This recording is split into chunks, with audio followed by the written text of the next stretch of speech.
Light transmitted light ని అది observe చేసుకుంటుంది. తక్కుతుంది. ఈ లోపలికి వెళ్ళే light refracted light. Transmitted light absorption light absorption light absorption ఎక్కువ ఉంటుంది. సో ఇప్పుడు ఎలా అంటే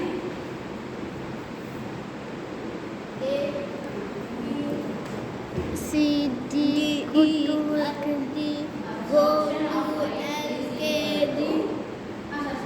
Absorption of light is directly proportional to the path length. This is Also into that and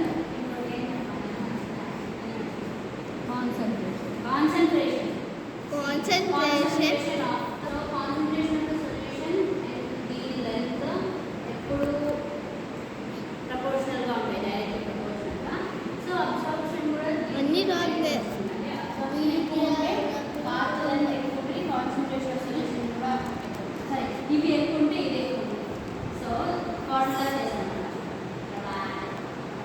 A is equal to epsilon C L. Epsilon ఏంటంటే the absorptivity constant అన్నమాట. absorptivity constant అది ఒక constant అంటే unit అన్నమాట. ఒక పార్టికల్కి ఎంత light observe అవుతుందో అది ఆల్రెడీ కనుక్కున్నారు. దాని వాల్యూ రాసేసి కాన్సన్ట్రేషన్ పార్టికల్ అని రాసి మనకు అబ్జర్వేషన్ వస్తుంది.